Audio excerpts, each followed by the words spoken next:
ತಯಾರು ಮಾಡ್ತಾರೆ. ಫಸ್ಟ್ ಯಾಕೆ ಮೂರ್ಛೆ ಬೀಳ್ತಾರೆ ಅವರು, ಸಿಟ್ಟು ಯಾಕೆ ಮಾಡ್ಕೊತಾರೆ ಅಜ್ಜಿ ಮೇಲೆ ಅಂತ ನನ್ನ ಪ್ರಶ್ನೆ.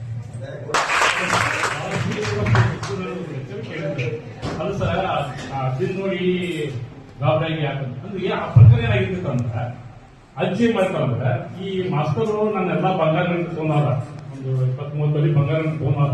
ಅವ್ನು ನಂಬಿಕೆ ವಿಶ್ವಾಸ ಕೊಡ್ತಾರೆ ಅಂದ್ರೆ ನಮ್ಮ ಮೊಮ್ಮಗಳಿಗೆ ನೋಡ್ಕೊಂಡ್ರ ಅವ್ರು ಹೋಗಿ ಬ್ಯಾಂಕ್ ಲಾಕರ್ ಇಟ್ಬಿಡ್ತಾರೆ.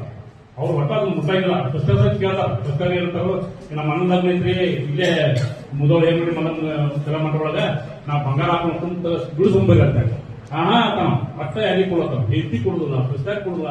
ಅದನ್ನ ಪ್ರತಿ ವರ್ಷ ಬ್ಯಾಂಕಿಂದ ತಂದು ದೀಪಾವಳಿ ಪೂಜೆ ಮಾಡಿ ಮತ್ತೆ ಅಲ್ಲೇ ಇಟ್ಕೊಡ್ತಾರೆ. ಅದು ಏನ್ ಪ್ರಕಾರ ಆಗಿರ್ತಂದ್ರೆ ಇವು ಮಾಸ್ತರು ಜಂಪಣ್ಯಾಗ 3 ಮನೆ ಕಳಿಸ್ತಾರ.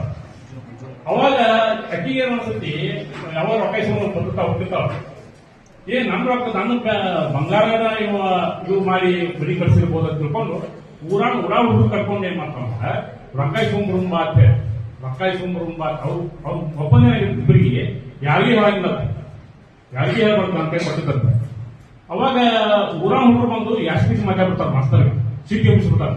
ಸಿಟ್ಟಿಗೆ ಎಬ್ಬಿಸಿದಾಗ ಅವನು ಮುದುಕಿ ಬೇದಿರ್ತಾರ.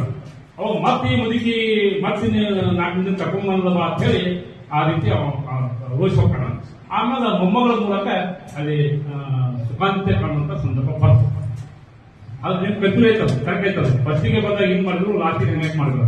ಇದೇ ಇಂತ ಯಾರು ಹುಡುಗ ಕರ್ಕೊಂಡ್ಬಂದ ಮಾಸ್ತರ್ ಅಂತ ಗೌರವ ಕೊಡೋದು ಮಾತಾಡೋದಕ್ಕೆ ಮತ್ತಿಂತ ಹುಡುಗ ಬಂದ ಆ ರೀತಿ ಘಟನೆ. ಧನ್ಯವಾದ.